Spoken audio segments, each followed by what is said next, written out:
How do you use Gemini on the iPhone? Let me show you exactly how it works. If you're new on Foxtecc, subscribe so you never miss anything. Okay, so Gemini is obviously the AI assistant made by Google. It's a very powerful one, and I personally use it myself as the preferred choice. And there are actually more ways to get in touch with that or to use it.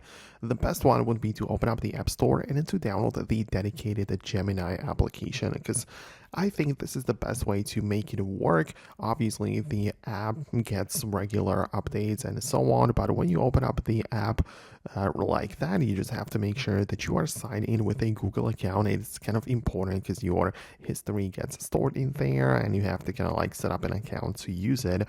But once you go through all of that, it always starts with an empty page and a text field at the bottom. And right now you can ask any question. You can see a couple of prompts in here which might help you think of something you need help with. So you can, for example, ask it to create an image, or you can write some question and you're gonna get answered, and so on, right? So that is the Gemini assistant. That's how it works. Outside of that, you also have a couple of controls in here below. First of all, on the left side, we have the plus button, which lets you import some kind of file. For example, you upload a photo from your gallery and you ask the Gemini questions about the photo, right? So that might be one example. Or you can attach something from the files, like a PDF one, whatever else. Then the next button next to it, we have the settings here, and you have some tools. So as you can see, kind of the same thing, but you can go to, for example, guided learning, which is a dedicated mode if you want to learn a specific topic, or image creation tool where you can get there and get like a specific UI for it. But that is something which you should probably think about if you are going only for that particular thing. Then we have the selection of the modes. You can see in my case, I have the Pro, Thinking, Fast, and you can see I can even upgrade to the like best version of it. But you know, there is the mode to pick between. So the Fast answers quickly, Thinking solves complex problems, and Pro does advanced math and code with Gemini 3.1 Pro. Then you also have the microphone icon, which means that you can speak into the Gemini and use like the text to speech, which is going to recognize it very well. And you can just talk to the phone, and instead of writing, you can just input the text through the voice.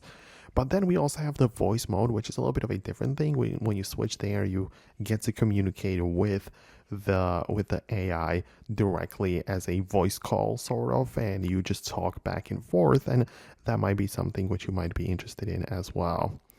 So one more thing though inside of this UI is that at the top right, we have this like chat with a dotted line, and this indicates a temporary chat, which means that the history is not going to be saved. It's going to be a one-time chat that's not going to be saved, and you can just ask some random questions which you don't want to be saved in the history. So that is the using Gemini app, but keep in mind that since it's a service made by Google, it's also going to be part of some different services. For example, inside of the Gmail, we also have Gemini included, which can summarize emails, and it can also give you some prompts or something.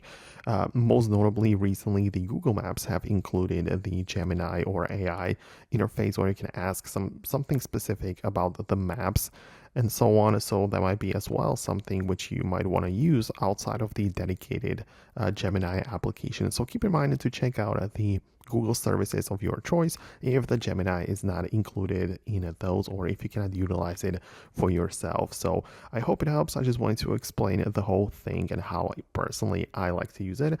Thanks a lot for watching, and I'll catch you in the future uploads.